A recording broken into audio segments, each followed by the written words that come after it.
Nintendo have already announced their E3 Direct for the 11th of June, and I for one am very excited.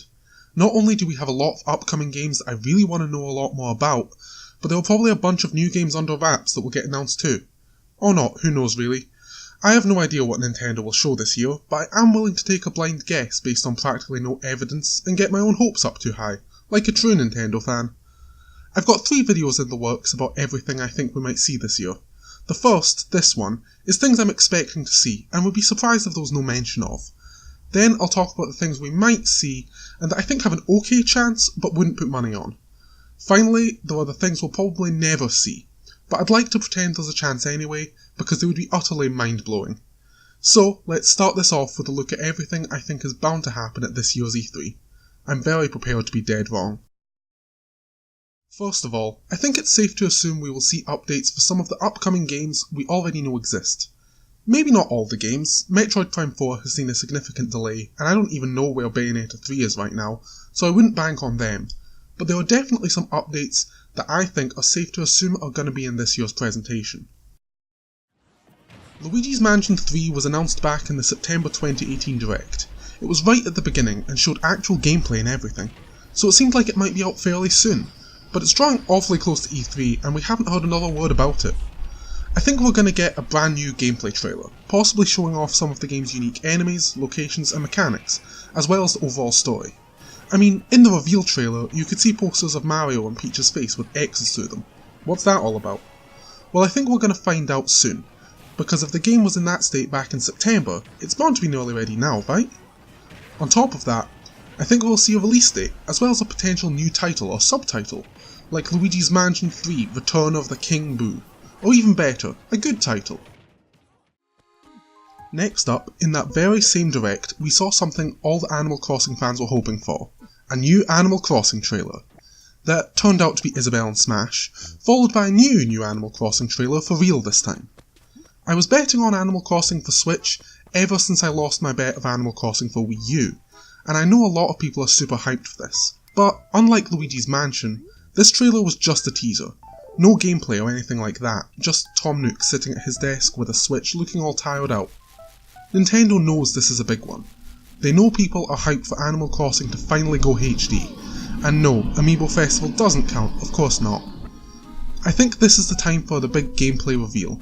We haven't even seen how it's going to look yet after all. Now, I never actually played New Leaf, so it's hard for me to say what the next logical step for the series is. However, there are some things I'd really love to see. First of all, I want the game to take advantage of the online connectivity of the Switch. I'm thinking a game where new furniture, animals and in-game events can be continually added post-launch. Think the content updates of Splatoon 2 or Minecraft. The game wouldn't feel stale for potentially years to come. Secondly, I'd love a version of Animal Crossing where, as the game progresses, the player gains access to new towns, not just the one they start in. Imagine an Arctic town full of penguins and polar bears, or a desert town with camels. Maybe an underground town, or one in the Mushroom Kingdom, or on the moon? I'm getting carried away, but you can see my point. The final game I think we'll get an update on is the Link's Awakening remake. Honestly, that game looked fantastic. I've never played Link's Awakening, so for me it's just like a whole new Zelda game. However, I have spoken to a few people who have played it, and they tell me it's not all that long, so the question is, how are they going to sell it? Will it be full price, or reduced price? Will it be physical or digital only? Well, I think I might know what's going on, and it's all based on a rumour coming straight from Best Buy, my favourite leaker. Best Buy listed a few upcoming unannounced Switch titles, and then promptly removed them, realising that they made a ridiculous mistake. One of these games was A Link to the Past. Seems weird that a remake of Link to the Past would be in development as well as Link's Awakening, doesn't it? Well, both are older, shorter Zelda games, so why not put them together as some kind of package deal? But that begs the question, why was it listed as Link to the Past only? Well, if you cast your mind back to the announcement from Metroid Prime Federation Force, and hold back the urge to shout about how that game sucks and Metroid deserves better, because we're getting Metroid Prime so it's time to let that go, then that game had a minigame called Blast Ball, and if you watched the Nintendo World Championships, you may remember that they actually announced Blast Ball on its own before announcing the main disappointment. I think Nintendo might pull the same thing here and say, surprise, that was just an add-on to the even more hyped game we're making.